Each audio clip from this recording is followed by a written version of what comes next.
Today I'm going to talk about how to maintain a clean and clutter-free home. So these are some things that I do myself in order to ensure our home remains clean and clutter-free.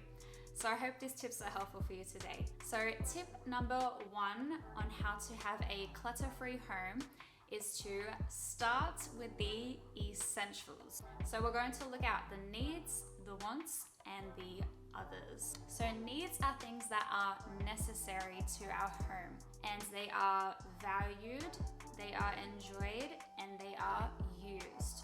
There are foundational items that you have in your home that are needs. For example, when we were moving into our first home together, my husband and I had to make a list of the things that we absolutely must have in our home. Some things on the list were a sofa, a dining table, a desk, a bed, bedside tables, a coffee table, a fridge, a washing machine, and a microwave.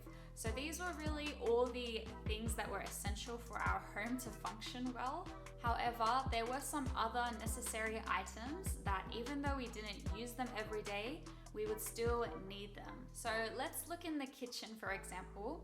So some examples were a kettle, some pots and pans, some cooking utensils, and other items used for cooking and storing our food. What I want you to do is go through your home, look around, and see what you absolutely need in your home. What is essential, what is foundational for your home.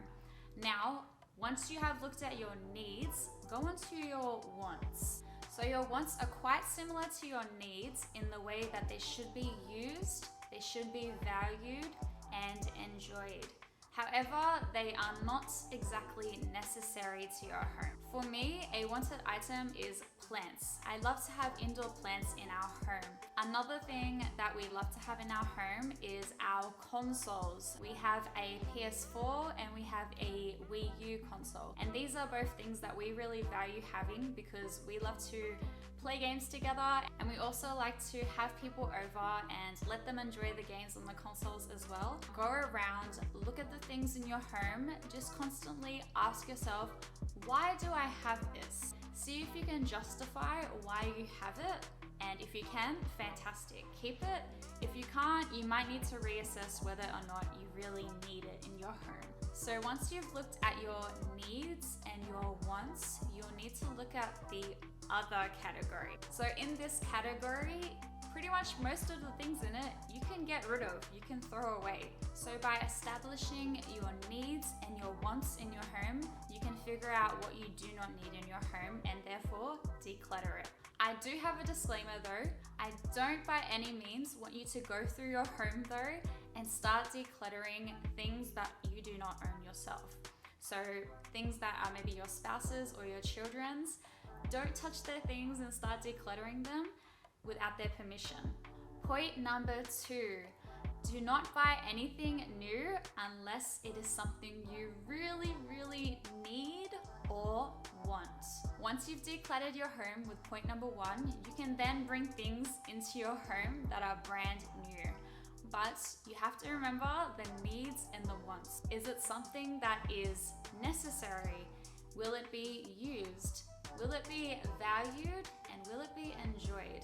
Ask yourself these questions whenever you go to the shops and want to buy something brand new. Okay, so point number 3, buy reusable items. If you're going to an event, try and buy something that you can rewear again or reuse again. If the item you purchased is not reusable, try and sell it so you can get some of the money that you spent back.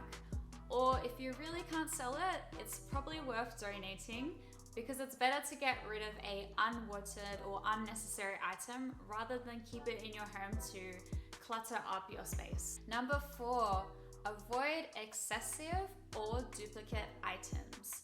For example, if you have so many mugs in your home, more than what you need, don't accept more mugs from other people. Instead, declutter what you have and just stick to it. Don't add more to it. In regards to duplicate items, don't buy or have 2 of the same things. If it's not necessary, don't have it.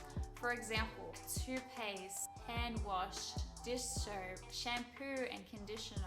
And the same thing goes for things that you have in your pantry that you don't use that often. Just buy one and wait till it's about to run out before you purchase a new one. Buying and using one item at a time can really help you to keep track of what you have and what you don't have. So this will help you to save money over time. Number 5, constantly declutter your home. Something will always sneak back into your home, whether it be from you or from somebody else. So you always need to be on the lookout for what is unneeded and unwanted in your home. To tell if something is unnecessary to your home, you can ask yourself a few questions. Do I use this? Does it have a home? Do I have space for this? These questions can help you to figure out whether or not you want to keep this item in your home. Tip number 6 is to beware of storage spaces. Things like closets, cabinets, boxes, and containers. Ensure that you do not hide things inside of them where they cannot be seen. Things can easily pile up inside of these places, so make sure you're constantly decluttering and looking through these places. Last but not least is tip number 7. Don't be afraid of white spaces. Be happy with what you have and don't try and fill up your whole entire house with so many things. Make your home a refreshing place, not a stressful place. Take a stroll through your house and see what you think and feel as you walk through it. Is your home full of things that stress you out?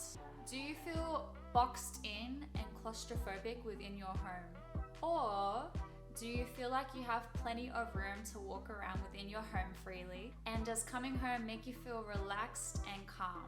Just remember, nobody's house is perfect, so make it the way you want it to be.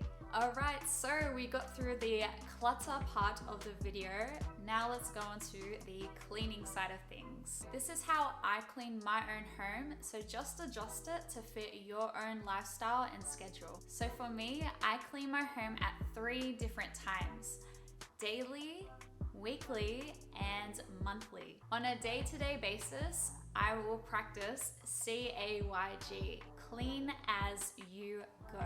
So this is something that I practice every day throughout the day. What it essentially is I will clean up after myself. I will just clean as I go along in the day. So if I eat something, for example, I'll wash up the dishes after eating and put them away as soon as possible. I'll also put away any leftover food and wipe down the counters so everything is just as I found it. So these are things that I'll usually do on a day-to-day basis. So I will wash up the plates and let them hang to dry. Then I'll put them away once they are dry. I will wipe down the counters after making any mess and any other surfaces that need to be wiped down. If the floors are looking a little bit dirty from any dust or crumbs from cooking, I will give them a little bit of a sweep as well. And before bed, usually my husband and I will watch something on TV. So I will tidy up the sofa just before bed. I'll fluff up the pillows again, make them look all neat and tidy, and I'll fold up any blankets that we used. The second time that I clean out is on a weekly basis. So I will do a deep clean of the whole house every single week.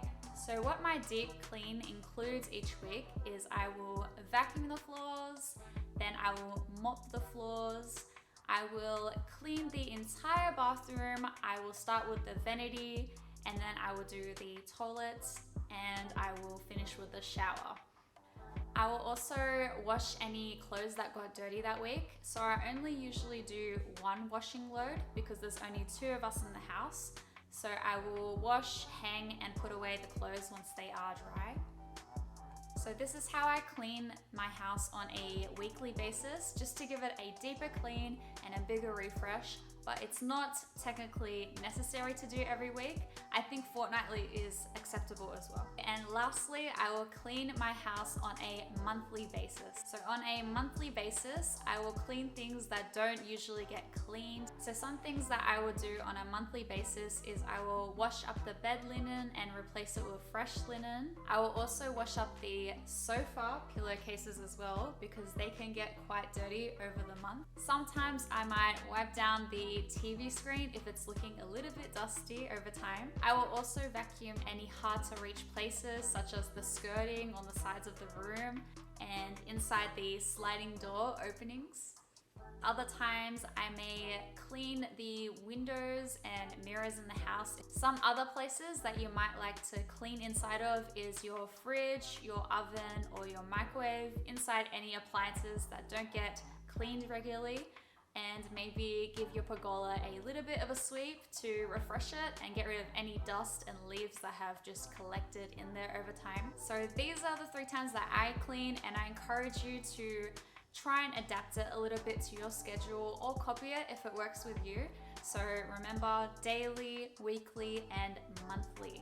The ultimate goal of this video today was to help you to realize that having less things equals less cleaning equals more time and energy to do the things that you love, to relax, and to see the people that you love.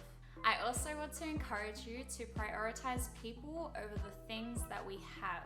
So let's focus on the people we have in our lives rather than the things we have, by decluttering and maintaining our homes. Okay, that is all I have for you today, but thank you so much for watching.